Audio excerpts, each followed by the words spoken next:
বন্দরনগরী চট্টগ্রামের ৯ নম্বর ওয়ার্ড উত্তর পাহাড়তলী ওয়ার্ডের ডি ব্লক সমাজ উন্নয়ন উপকমিটির অভিষেক অনুষ্ঠান ও মাদক কিশোর গ্যাং বিরোধী জনসচেতনমূলক মত বিনিময় সভা অনুষ্ঠিত হয়েছে।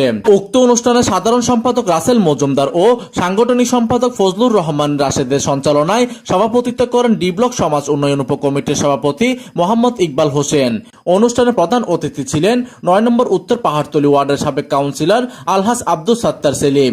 এতে বিশেষ অতিথি হিসেবে উপস্থিত ছিলেন আকবরশা থানা officer in charge OC Arifur Rahman, Kaibalyadham আবাসিক এলাকা কল্যাণ সমিতির সভাপতি জমির আহমেদ ও সাধারণ সম্পাদক রেহান উদ্দিন প্রধান। আমি চাই এই আপনাদের থানায়ও কোনো সন্ত্রাসী থাকতে পারবে না।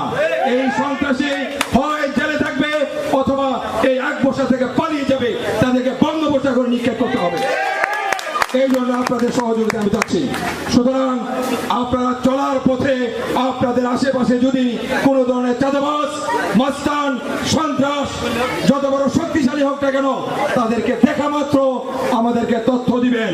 এই সময় অনুষ্ঠানে প্রধান অতিথি ৯ নম্বর উত্তর পাহাড়তলী ওয়ার্ডের সাবেক কাউন্সিলর আলহাজ আব্দুল সাত্তার সেলিম বলেন, এই এলাকায় যারা দীর্ঘকাল বসবাস করছেন, নির্বাচনের দিন আপনারা ভোট কেন্দ্রে যেতে চান না, আপনাদেরকে সে সুযোগ দেওয়া হয় নাই। যারাই সেদিন ভোট কেন্দ্রে গিয়েছে তারা সেদিন ব্যালট সিল না দিয়ে চলে এসেছে। তাদের পক্ষে আমাদের আর একটা পক্ষের লোকজন তারা সেদিন ব্যালট সিল মেরে তাদের নেতাকে নির্বাচন করেছে, আপনার ভোটের অধিকারকে কেড়ে দিয়েছে। আমি সাহায্য সহযোগিতা ইনশাআল্লাহ করবো উপকমিটিকে এবং বিভিন্ন বড় নেতৃবৃন্দ এখানে আছে। ও এনওডিবাসী আপনারা যদি সার্বিক সাহায্য সহযোগিতা করেন ইনশাআল্লাহ আমরাও তাদেরকে সাহায্য করবো ইনশাআল্লাহ।